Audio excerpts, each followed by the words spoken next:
सरस्वती ज्ञान कोश में आप सबका हार्दिक अभिनंदन है।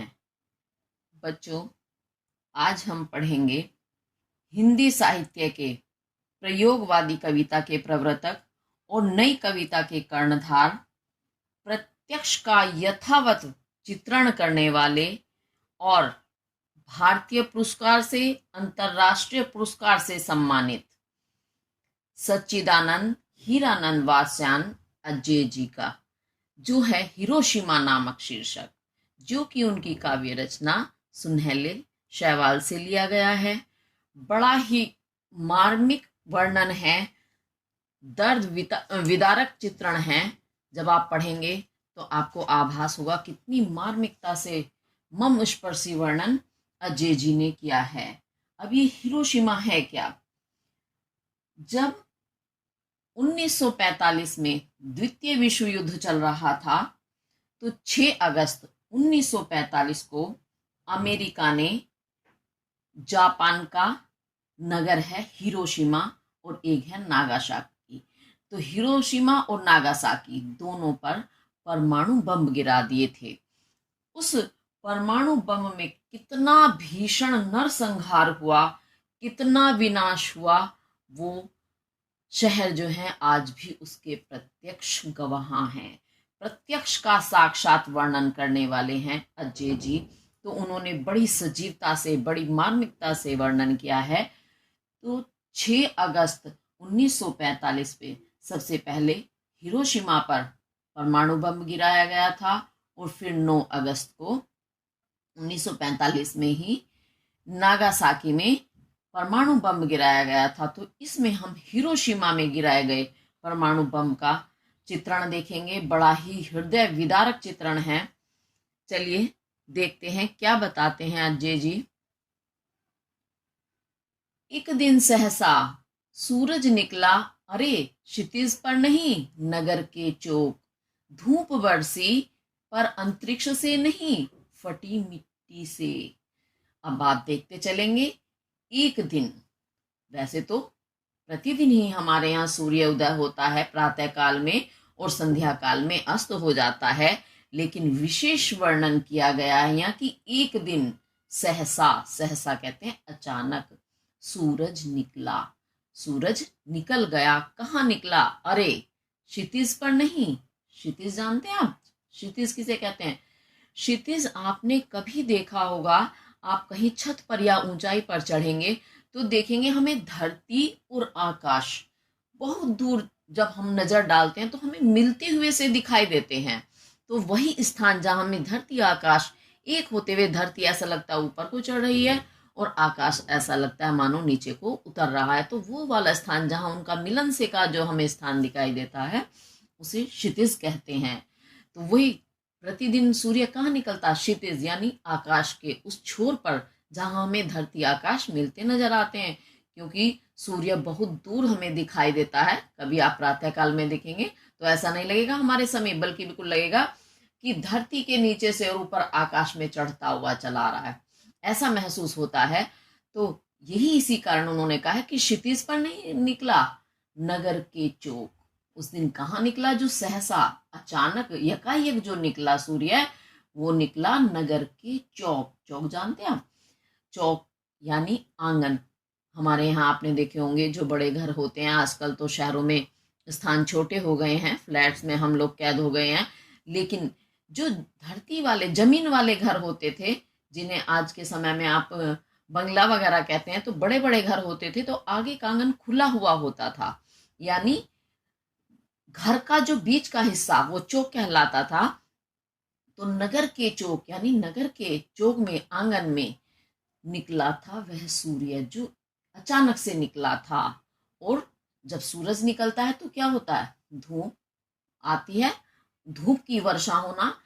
जैसे वर्षा का क्या होता है? गिरना। अब वो चाहे धूप की हो, चाहे पानी की बूंदों की हो, तो उन्हें अलग अलग नाम से जाना जाता है। तो बरसने का मतलब होता है गिरना। तो जब सूरज निकलता है, सूरज से क्या गिरता है? धूप गिरती है, धूप बरसती है। तो धूप बरसी यानी सूर्य निकलने से खाली सूर्य ही नहीं निकला, धूप की भी वर्षा हुई। और पर अंतरिक्ष से नहीं, परंतु जैसे प्रतिदिन सूर्य उदित होने पर धूप कहाँ से आती है? अंतरिक्ष से, आकाश से आती है। परंतु वह जो धूप बरसी वो आकाश से नहीं बरसी। कहाँ से बरसी? फटी मिट्टी से। मिट्टी कहाँ होती है? धरती पर होती है। तो वह जो हिरोशिमा का नगर, जो हिरोशिमा नाम का जो नगर है, उसके चौक में जहां से आज सूर्य निकला था, वहीं की मिट्टी, मिट्टी भी कैसी? फटी हुई मिट्टी से आज धूप की वर्षा हुई। अब आप कल्पना कर सकते हैं कैसा हो रहा होगा कि परमाणु बम गिराया गया हिरोशिमा के बीचों बीच और आंगन में, चौक में, और वहां से क्या हुआ? परमाणु बम, आपने देखा होगा छोटे मोटे जो हम अक्सर दिवाली वगैरह पर, त्योहारों पर बम चलाते हैं, तो बहुत छोटे बम का तो नहीं, लेकिन जिसमें थोड़ा सा और ज्यादा होता है, थोड़े से और भारी उसमें आ जाते हैं वो, तो वही कितनी भयानक आवाज करते हैं, दहल जाते हैं आसपास के मकान भी। थोड़ी भारी मात्रा में जिसमें बारूद होता है, तो वही इतना हलचल मचा देते हैं, आसपास की मिट्टी भी उड़ जाती है। तो आप सोचिएगा जो परमाणु बम है, कितनी भारी, महाभारी मात्रा में जिसमें ये विषैली गैसें और बारूद इत्यादि होते हैं, तो वो अचानक से गिरा, और वो भी बहुत वजनदार, बहुत ज्यादा मात्रा में उसमें बारूद इत्यादि होते हैं। तो जब वो धरती पर गिरा तो क्या हुआ? धरती की मिट्टी वहां से फट गई, उस स्थान पर गड्ढा बन गया। तो हुआ क्या? सूरज का उगना, यानी परमाणु बम का गिरना।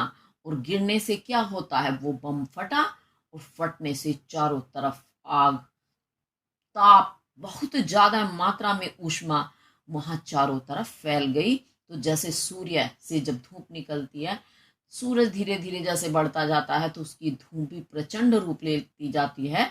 और गर्मियों में तो आप विशेष तौर से देखेंगे कि दोपहर का जो समय होता है, दोपहर यानी जहां पर दो प्रहर मिल जाते हैं, उसे दोपहर कहते हैं, उस समय सबसे तीक्ष्ण धूप होती है। तो वैसे ही एक ही सूर्य नहीं, ऐसा लग रहा था मानो जाने कितने सूर्यों की वो धूप रही होगी।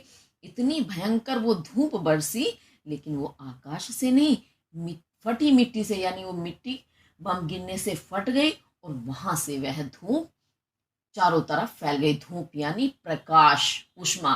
तो धूप में भी क्या होता है? प्रकाश, रोशनी होती है। उष्मा यानी गर्मी, ताप होता है। वो सारी चीजें उस चौक में बरसी, उस परमाणु बम के फटने से। तो अब आपको ये समझ में आ गया होगा। चलिए अब इसके हम काव्य सौंदर्य के तत्व देखते हैं। एक तो देखिए, इसमें भाव पक्ष में आप देखेंगे ही कि उस बम विस्फोट का, उस परमाणु विस्फोट का बड़ा ही भीषण, भयावह वर्णन किया है, जो सूर्य उदय के रूप में कवि ने किया है। हृदय को बिल्कुल विदीर्ण कर देना वाला वर्णन है। इसमें रस जो है आपका भयानक रस है, भाषा खड़ी बोली है, शैली प्रतीकात्मक, यानी प्रतीक दे करके, कि उन्होंने परमाणु बम को सूर्य का प्रतीक बताया है। धूप भी सूर्य से न, आकाश से, अंतरिक्ष से ना होकर के, फटी मिट्टी से। तो अनेक प्रतीक दे करके उन्होंने बात समझाई है, इसलिए प्रतीकात्मक शैली है। छंद जो है मुक्तक है, ओज गुण है, इसमें शब्द शक्ति आपकी लक्षणा है। अब उसके बाद इसमें देखेंगे हम अलंकार। अब पहले एक पंक्ति में देखेंगे, एक दिन सहसा सूरज निकला, अरे क्षितिज पर नहीं, नगर के चौक, धूप बरसी पर अंतरिक्ष से नहीं, फटी मिट्टी से। टाटा वर्ण की आवृत्ति होने के कारण यहाँ आपका अनुप्रास अलंकार बन गया है। उसके बाद सूरज निकला। अब उन्होंने परमाणु बम को, सीधे परमाणु बम को क्या कहा है? सीधे सूरज कहा है ना। तो इस कारण कौन सा अलंकार हो गया यहाँ? रूपक अलंकार। और उन्होंने अनेक उपमान देकर सूरज को, परमाणु को सूरज कहा है, वो भी क्षितिज पर ना निकल के नगर के चौक में निकला है। तो अनेक उपमान देकर उन्होंने बात को स्पष्ट किया है। जो धूप बरसी उन्होंने कहा है, वो क्या? यानी परमाणु बम का जो ताप था, जो उसकी अग्नि थी, उसे उन्होंने धूप का नाम दिया है।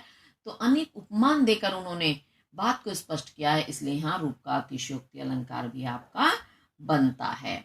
इसके साथ ये पद तो पूरा हुआ। फिर आगे देखते हैं और क्या कहते हैं कवि।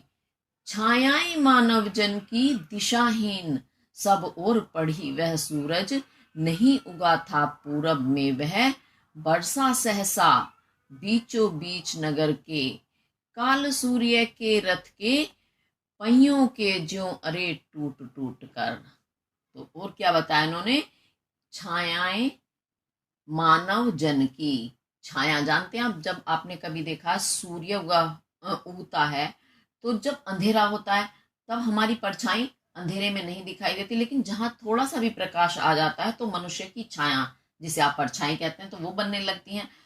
तो जैसे ही वहां सूर्य उदय हुआ तो वहां छाया यानी परछाई किसकी, मानव जन की यानी मनुष्यों की, मनुष्यों की छाया। छाया क्या होती है, मनुष्य चल फिर रहा है तो उसकी छाया या परछाई बनती है, लेकिन मनुष्य जब चले फिरे ना तो क्या रह जाएगा, शेष छाया यानी निर्जीव जो शरीर होता है जिसे शव बोलते हैं, वो क्या रह जाता है, मात्र एक छाया रह जाती है।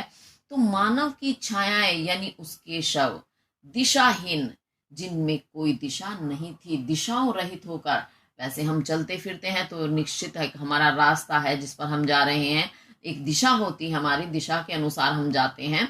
दिशा से तात्पर्य नहीं है कि पूरब में जा रहे हैं या पश्चिम में, यानी एक हमारी अपनी दिशा, यानी वो गंतव्य हमारा जहां हमें पहुंचना है उसे दिशा या गंतव्य बोलते हैं।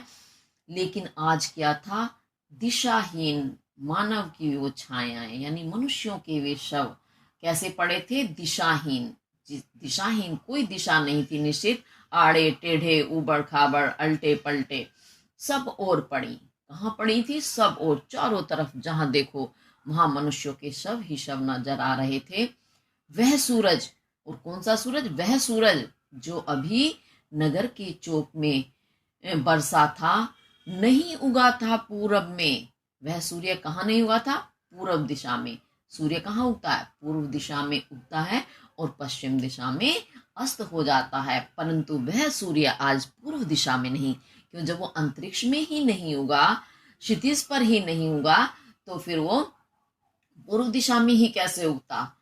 वह बरसा सहसा, वह वह यानी वह सूरज जो क्षितिज में नहीं उगा था, बरसा सहसा, सहसा अचानक, यकायक बरसा, बरस पड़ा, कहा, बीचों बीच नगर के, नगर उस हिरोशिमा नाम के नगर के, शहर के बीचों बीच अचानक से बरस पड़ा था, बरसना यानी आ गिरा था।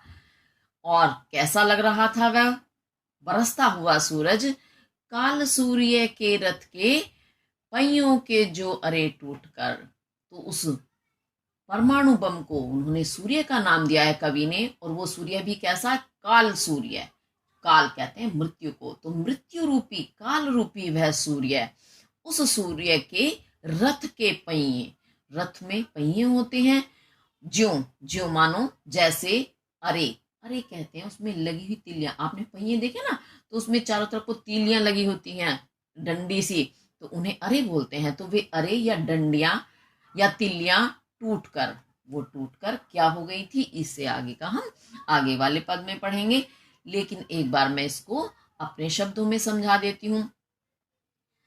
तो जब वह सूर्य कहाँ गिरा, कहाँ बरसा या कहाँ उगा, नगर के चौक में, और उसका नगर के चौक में उगने पर, यानी वो चौक में आ गिरा, कहने का तात्पर्य है कि वो परमाणु बम रूपी सूर्य वहां शहर के बीचों बीच आ गिरा, और वो फिर गिरा तो क्या हुआ, वो फट गया।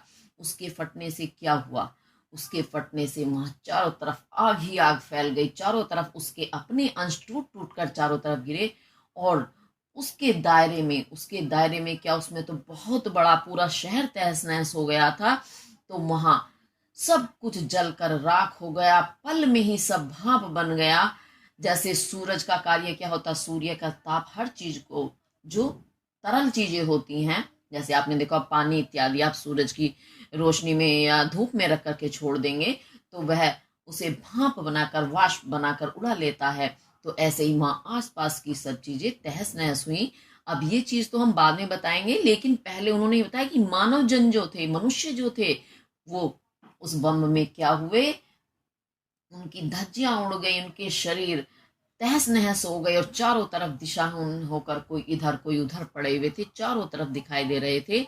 और वो सूरज भी आज जो प्रतिदिन हमारा पूर्व दिशा में निकलता है, आज वो सूर्य जो अभी वहां प्रकट हुआ था वह पूर्व दिशा में नहीं निकला था, बल्कि वो अचानक से ही शहर के नगर के बीचों बीच बरस पड़ा था, गिर पड़ा था। यानी वो परमाणु गिरा और गिर कर क्या हुआ, वो फट गया। तो उसके फटने से मनुष्यों की जो वस्तुएं थी, जो इमारतें थी, सब कुछ तहस नहस हो गई, जल उठी, सब में आग लग गई। तो ऐसा लग रहा था मानो काल रूपी सूर्य, मृत्यु रूपी वह सूर्य। सूर्य के बारे में आपने सुना है, ये कहा जाता है सूर्य रथ पर सवार होकर के आता है और उसमें घोड़े होते हैं। तो रथ में क्या होगा, चलाने के लिए पहिए होते हैं, घोड़े जो है उनको खींचकर रथ को ले जाते हैं। तो इतना भयंकर जो वो बम विस्फोट हुआ, उस विस्फोट के कारण ऐसा लग रहा था उस मृत्यु रूपी सूर्य यानी परमाणु बम के सूर्य के जो है वो रथ के पहिए टूटकर उसकी तीलियां मानो चारों तरफ ये बिखरी पड़ी हूं। क्योंकि वो सूर्य है, वो तो खुद आग में तप रहा है, तो उसके रथ और पहिए जो भी होंगे सभी आग में तप रहे हैं। लेकिन वो टूटे, तो टूटने के कारण चारों तरफ तितर बितर होकर वो फैल गए हों, क्योंकि वो भी आग में ही जल रहे होंगे, क्योंकि आग, सूर्य तो आग का ही रूप है। तो कहने का तात्पर्य है हर वस्तु वहां आग में जल रही थी, हर प्राणी वहां जितने भी थे सभी मृत्यु को प्राप्त हो गए थे। तो वो इधर उधर बिखरे हुए पड़े हुए थे। अब इसका हम देखेंगे काव्य सौंदर्य के तत्व। आपको समझ में तो ये आ ही गया होगा। इसके काव्य सौंदर्य के तत्व में देखेंगे, भयानक रस है आपका, खड़ी बोली है और शैली प्रतीकात्मक, मुक्तक छंद है, और जो है इसमें ओज गुण, शब्द शक्ति आपकी इसमें लक्षणा है। अब इसमें हम देखेंगे अलंकार। छायाएं मानव जन की दिशाहीन, सब ओर पड़ी वह सूरज, सावण की आवृत्ति हो रही है। नहीं उगा था पूरब में वह बरसा सहसा, सावण की आवृत्ति हो रही है। बीचों बीच नगर के, काल सूर्य के रथ के पहियों के जो अरे टूट कर। तो इसमें एक वर्ण की आवृत्ति होने के कारण तो आपका बन रहा है अनुप्रास अलंकार। दूसरा, सूरज, परमाणु बम को सीधे सूरज कहा है, तो इस कारण यहाँ रूपक अलंकार तो आपका बन ही रहा है। उसके बाद सूरज के पहिए, यानी वहां जो जली हुई आग की चिंगारियां, परमाणु बम का जो परमाणु बम जो फटा, तो उससे निकलने वाली आग, कुछ तो वहां की जो स्थित वस्तुएं थी, मनुष्य थे, वो जल रहे थे, कुछ परमाणु बम के खुद के टुकड़े इधर उधर जलते हुए गिर गए थे। तो जो कैसे लग रहे थे, ज्यों जैसे मानो वह उस परमाणु रूपी सूरज के पहियों की डंडियां या तीलियां हो। तो ज्यों जैसे मानो, यानी संभावना कर रहे हैं।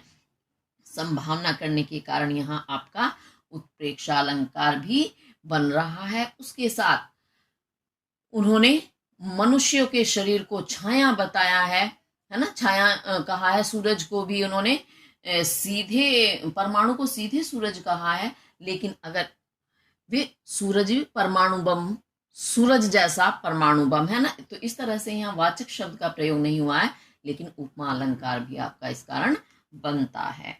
तो इसके साथ आपका ये वाला पद पूरा हुआ। अब आगे देखेंगे क्या बताया कवि ने। बिखर गए हों दसों दिशा में, कुछ क्षण का वह उदय अस्त, केवल एक प्रज्वलित क्षण की दृश्य सोख लेने वाली दोपहरी फिर। तो अभी पीछे हमने पद में क्या पढ़ा था कि सूर्य के मानो अरे टूटकर चारों तरफ क्या हो गया, बिखर गए हों, वे बिखरे पड़े हुए हों, क्योंकि परमाणु बम के कुछ टुकड़े या वहां जलती हुई वस्तुएं वो रथ के पहियों की तीलियों जैसे लग रहे हैं। और बिखरे कहाँ हैं, दसों दिशाओं में। आपने पढ़ा है, वैसे तो आप सामान्य रूप से 4 दिशाएं पढ़ते हैं, लेकिन 10 दिशाएं होती हैं। कैसे 4? तो आपकी सीधी हो जाती हैं, पूर्व, पश्चिम, उत्तर, दक्षिण।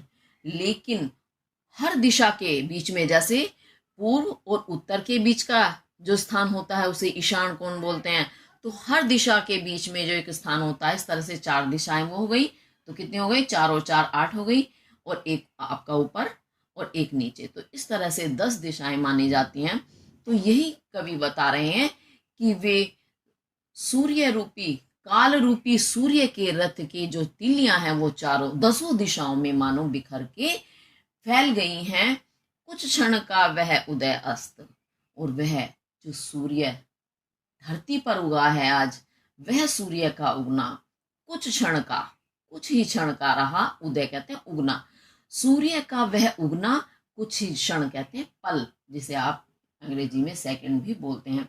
तो कुछ ही पल का या कुछ ही सेकंड का रहा, और अस्त, उदय होना भी और अस्त होना भी, कुछ ही पल उसमें लगे।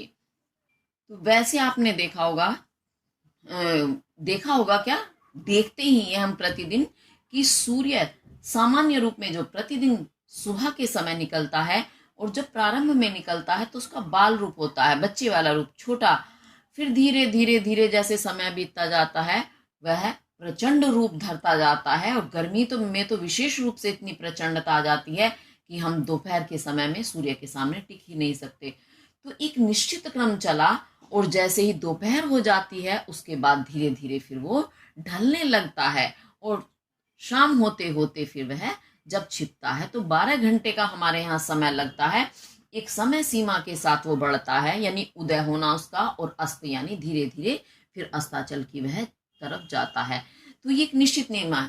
लेकिन वहां तो क्या हुआ, कुछ ही पल में सूर्य उदय हुआ, यानी बम वो गिरा, और गिरते ही चारों तरफ वहां आग, रोशनी, प्रकाश, गर्मी, उष्मा फैल गई। और कुछ ही पल में फिर क्या हुआ, उसके फटने के बाद जब वो आग हुई, उसके बाद उससे इतना भयंकर धुआं पैदा हुआ कि ऐसा दृश्य हो गया, होता है ना आग के बाद धुआं ना, ऐसा दृश्य बन गया मानो वहां अस्त हो गया हो सूर्य। धुएं के कारण अंधेरा छा गया। अंधेरा कब छाता है, जब सूर्य अस्त हो जाता है। अस्त होना अर्थात छिप जाना। तो कुछ ही पल में वहां सूर्य का उगना और अस्त होना, दोनों काम एक साथ वहां हुए, क्योंकि चारों तरफ फिर उसके धुएं के कारण बहुत ही भयंकर अंधेरा छा गया, यानी धुएं के कारण कालापन हो गया। तो वहां दिन का आभास ही नहीं हुआ। तो कुछ ही पल में दोनों काम एक साथ हो गए।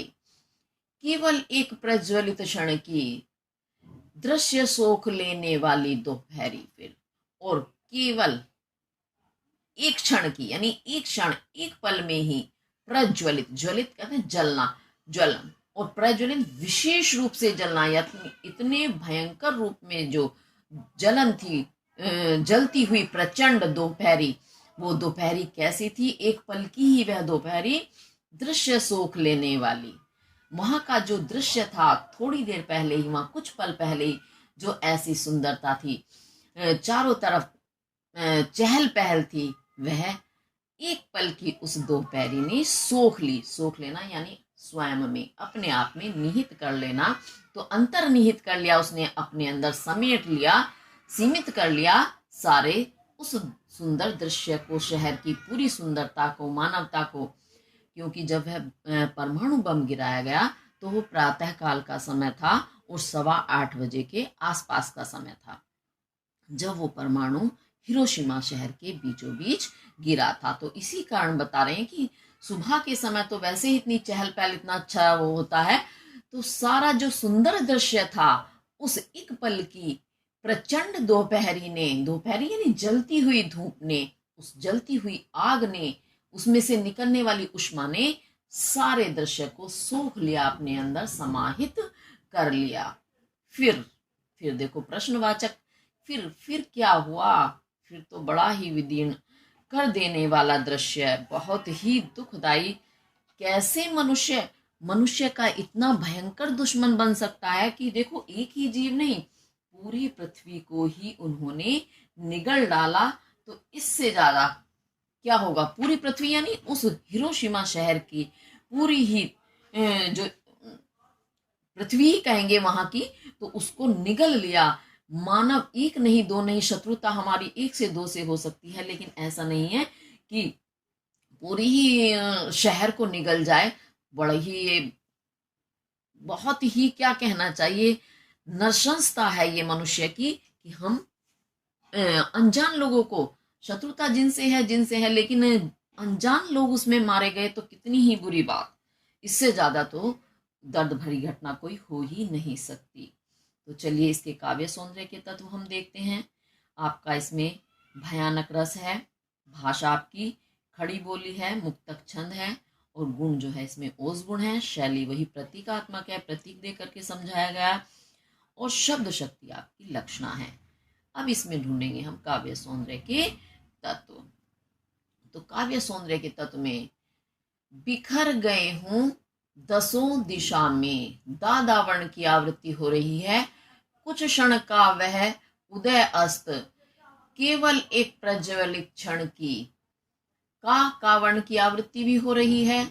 दृश्य शोक लेने वाली दोपहरी, दावर्ण की आवृत्ति हो रही है। इस कारण यहाँ आपका अनुप्रास अलंकार बन रहा है। और सूर्य का उदय होना, अस्त होना, जो उन्होंने सीधे सूर्य का उदय यानी बम विस्फोट का होना, उससे उसका धुआं निकलना, इसमें उपमेय में उपमान का भेद रहित आरोप होने के कारण आपका रूपक अलंकार भी बन रहा है। अब उसके बाद आगे देखते हैं हम, फिर आगे क्या बताते हैं कवि। छायाएं मानव जन की नहीं मिटी लंबी हो कर, मानव ही सब भाप हो गए। छायाएं तो अभी लिखी हैं झुलसे हुए पत्थरों पर, उजड़ी सड़कों की गच पर। तो और क्या बता रहे हैं इसमें कवि कि छायाएं यानी वो परछाई मानव जन की, जो मनुष्यों की जो वो परछाई थी, यानी परछाई मात्र रह गई थी, उनके शव शेष रह गए थे, नहीं मिटी हैं वे, लंबी होकर, लंबी हो गई परछाई, लंबी हो जाना यानी जिसका अब कोई आकार प्रकार ही नहीं रहा। होता क्या है, जब प्रातः काल का समय होता है तो मनुष्य की परछाई छोटी होती है, क्योंकि रोशनी में पीछे की तरफ हमारी परछाई बनती है या आगे की तरफ बनती है, जैसे रोशनी की दिशा होती है उसके हिसाब से। और जैसे जैसे धूप बढ़ती जाती है तो मनुष्य की परछाई क्या होती है, बढ़ती जाती है, लंबी लंबी दिखाई देने लगती है। तो वही इसमें कवि कह रहे हैं कि वो मानव की जो परछाई सिर्फ लंबी ही रह गई थी, क्योंकि अब तो कुछ रोकने टोकने का ही नहीं रहा, कि ना सूर्य के प्रकाश की बात रही ना उसकी, क्योंकि वे लंबे ही हो गए, अर्थात बिल्कुल निर्जीव पड़े थे, सिर्फ लंबी छायाएं ही उनकी नजर आ रही थी, शव ही नजर आ रहे थे। नहीं मिटी, लेकिन वो आज तक भी नहीं मिटी हैं। मानव ही सब भाप हो गए। और वहां का दृश्य देखकर ऐसा लगता था, क्योंकि सूर्य का काम क्या होता है, सोख लेना, पानी को वाष्प बना देना, भाप बना करके उड़ा ले जाना, तो वही भाप। तो ऐसे ही वो जो सूर्य होगा उसमें भी क्या हुआ, ऐसा लग रहा था मानव ही भाप हो गए, यानी उनका कहीं अस्तित्व नहीं रहा। पानी आपने देखा जब भाप बनता है तो वो उड़ करके चला जाता है, आपको आते जाते नहीं दिखाई देता है, हाँ ये नजर आएगा पानी समाप्त। ऐसे ही मनुष्य समाप्त हो गए, लेकिन किस तरीके से हुए वो एक क्षण में कुछ भी किसी को पता नहीं चला। मनुष्य कहाँ गए ये भी नहीं पता चला। जो कुछ दूरी पर थे उनकी तो छत विछत लाशें जो दिखाई दे रही थी, परंतु जो आस बिल्कुल उसके दायरे में आए उन मनुष्यों का तो पता ही नहीं चला, चिथड़े चिथड़े हो गए कि ये मनुष्य गए कहाँ। तो सब भाप हो गए, यानी सबको प्राणहीन बना दिया, निस्तेज कर दिया। उस परमाणु बम रूपी सूर्य ने भाप बना करके मनुष्यों को सोख लिया, खा लिया। छायाएं तो अभी लिखी हैं झुलसे हुए पत्थरों पर। तो मनुष्यों की जो वो छाया यानी परछाई हैं वो अभी भी लिखी हुई हैं। बताया ना पहले, मिटी नहीं है, आज तक भी नहीं मिटी हैं, उनका अस्तित्व आज भी है। तो ऐसे ही कहाँ लिखी हुई हैं वो परछाइयां मनुष्यों की, यानी उनका परिचय देती हुई उस भीषण नरसंहार का, झुलसे हुए पत्थरों पर। क्योंकि परमाणु से तो क्या उगला, आग, विषैली जहरीली गैसें। तो उन्होंने क्या किया, सब चीजों को वहां जला दिया, झुलसा दिया। तो वहां जो पत्थर थे, जो भीमा वस्तु थी, सब झुलस गई। उन पत्थरों पर आज भी उन मनुष्यों की छायाएं अपना परिचय देती हैं कि यहाँ क्या हुआ था, हम लोगों के साथ क्या किया गया था। वो आज भी उस भीषण त्रासदी की कहानी को कह रही हैं, उनका आज भी वहां अस्तित्व कायम है। उन झुलसे हुए पत्थरों पर, उजड़ी सड़कों की गज पर। और वे सड़कें, जो सड़कें उस बम से उजड़ गई थी, तहस नहस हो गई थी, क्योंकि परमाणु गिरा, वहां की सड़कें टूट फूट गई, मिट्टी फट गई थी, तो वे सड़कें भी टूटी फूटी। उन सड़कों की गज पर, गज कहते हैं दरारें, यानी उन परमाणु बम के कारण सड़कें तो टूटी फूटी, साथ ही वहां दरारें भी पड़ गई। तो उन दरारों में आज भी वे परछाइयां मौजूद हैं, जो मौन रूप में बिना कुछ बोले अपनी उस भयंकर त्रासदी को कह रही हैं, बता रही हैं कि कैसी अमानवीयता यहाँ हुई थी। आपको समझ आया होगा इसका। अगर किसी वजह से आपको कोई चीज समझ नहीं आती है तो एक बार आप कमेंट करके जरूर पूछ लें, ठीक है। तो देखो, इसमें बहुत ही भीषण वर्णन है, एकदम हृदय विदारक। जब मैं इसे पढ़ रही हूँ, खुद मेरे रोंगटे खड़े हो जा रहे हैं कि कैसा मनुष्य मनुष्य का दुश्मन हो गया है, इंसानियत नाम की चीज नहीं रही। और ये जो परमाणु बम बने, किससे बने? ये विज्ञान से। तो विज्ञान को यहाँ एक अभिशाप के रूप में दिखाया गया, दिखाया ही नहीं गया बल्कि अभिशाप ही है। ये कोई झूठी घटना नहीं है, काल्पनिक नहीं है, बिल्कुल सत्य घटना है, एक एक बात बिल्कुल सत्य है। आज भी वहां जो जहरीली गैसें फैली, जो विनाश हुआ, आज भी वहां उन लोगों पर असर दिखाई देता है। हालांकि बहुत ज्यादा मात्रा में वहां नरसंहार हो गया था। 2.5 लाख के करीब का माना जाता है वहां पे आबादी थी, लोगों की जनसंख्या थी। उसमें से 80,000 के करीब, हो सकता है ज्यादा कम थोड़ा रहा होगा, लेकिन इतनी जनसंख्या तो बिल्कुल मारी गई थी। अब आप सोचिएगा, 2.5 लाख में से 80,000 का मारा जाना, और उसके बाद इतनी ही मात्रा में जितनी मृत्यु हुई, इतनी में ही वो शत विशत हुए, यानी घायल हुए। और बहुत वर्षों तक, आज तक भी वहां उन विषैली गैसों का असर मनुष्यों पर दिखाई देता है।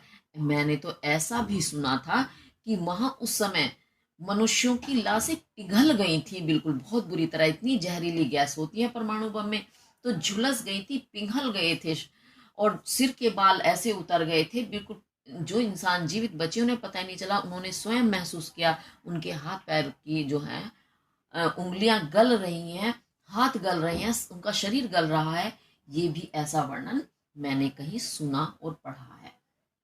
तो इतनी भयंकर त्रासदी थी वो। तो ये विज्ञान कितने भयंकर अभिशाप के रूप में है। तो ऐसे विज्ञान से तो बस भगवान बचाए। जो वैसे देखो, सूर्य सूर्य से भगवान माने जाते हैं। हमारे यहाँ सूर्य को देव के रूप में जाना जाता है। क्यों माना जाता है? क्योंकि जो सूर्य, प्राकृतिक सूर्य है, वो हमारे लिए कितना फायदेमंद है, एक वरदान के रूप में है, उन्हीं से हमें जीवन मिलता है। वो सूर्य हमारे लिए हर चीज, एक प्राण हमें देते हैं। अगर सूर्य के दर्शन ना हो तो क्या होगा? धरती पर जीवन नहीं होगा। और एक ये सूर्य जिसने मनुष्यों को भाप बना करके, पिघला करके अपने अंदर सोख लिया, उनकी जीवन लीला ही समाप्त कर दी। चलिए अब इसके हम काव्य सौंदर्य के तत्व देखते हैं।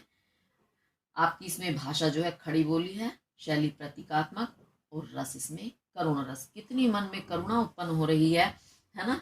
और इसमें रूपक अलंकार तो आपका ही है ही। उसके साथ रूपक को उन्होंने अनेक उदाहरण, उपमान देकर प्रस्तुत किया है। इस कारण रूप का अतिशयोक्ति भी इसमें अलंकार आपका बनता है। गुण प्रसाद है, और जो है शब्द शक्ति आपकी लक्षणा है।